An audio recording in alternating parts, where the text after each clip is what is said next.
Hello everyone, I am Pinit Tampa and this is my reflection video on how to API works.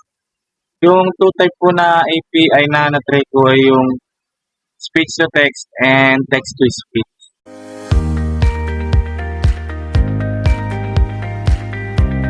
Hello everyone, I am Kim Lloyd from BSIT 32.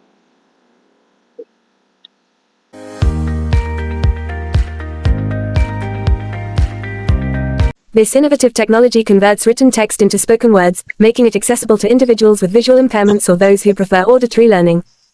The working mechanism of TT's Reader is quite simple yet powerful.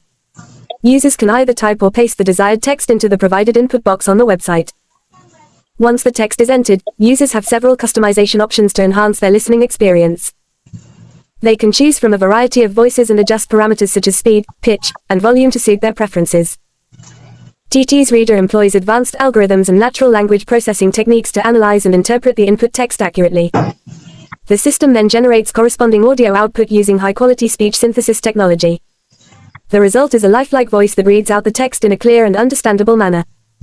One remarkable feature of TT's Reader is its multilingual capability. It supports numerous languages, allowing users around the world to enjoy content in their native tongue. This versatility makes TT's Reader an invaluable tool for language learners, as it aids in pronunciation practice and comprehension improvement.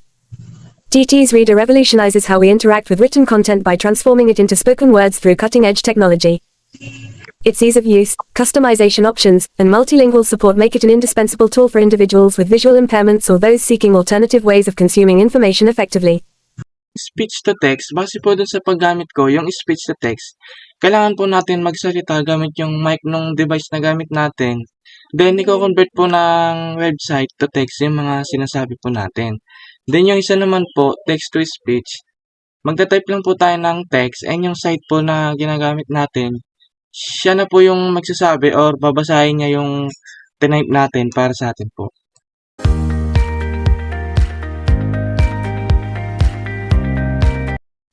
Malaking tulong po ang speech to text para sa mga estudyanteng po. Halimbawa, sa isang video, tulad po kanina sa pinakita kong example, bawat bigas ko po ng salita ay nade-detect po niya or nare-record yung mga sinasabi ko dahil ito po ay actual na tinatranslate yung mga words na sinasabi ko. Pwede rin po ito sa mga meeting. Magagamit ko ito dahil medyo mahina po ako makaget sa mga English, lalo na kapag mabilis po yung nagsasalita. At hindi na ako mahirapan mag-upload dahil lahat ng sabi dun sa meeting ay lalabas po dun sa website.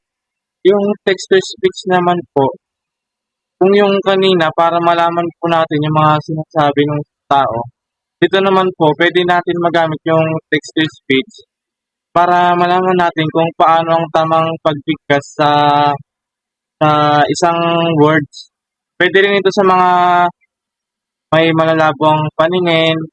Makakatulong din ito sa kanila dahil di na nila kailangan basahin yung text. Papakinggan na lang nila para kanilang maintindihan.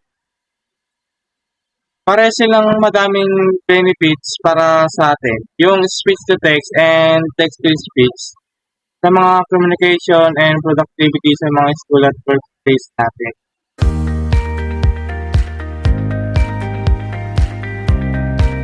Sa business naman po ay pares lang din naman po na gagamit.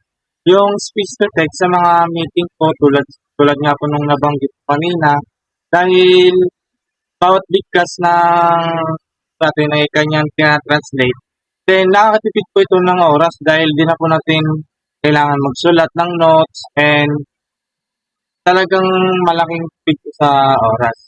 Doon naman po sa text to speech, magagamit din po ito sa mga pag-promote ng mga bagay-bagay. Halimbawa, maganda po kasi sa mga pandinig ng mga tao kapag maganda yung speech na narinig nila.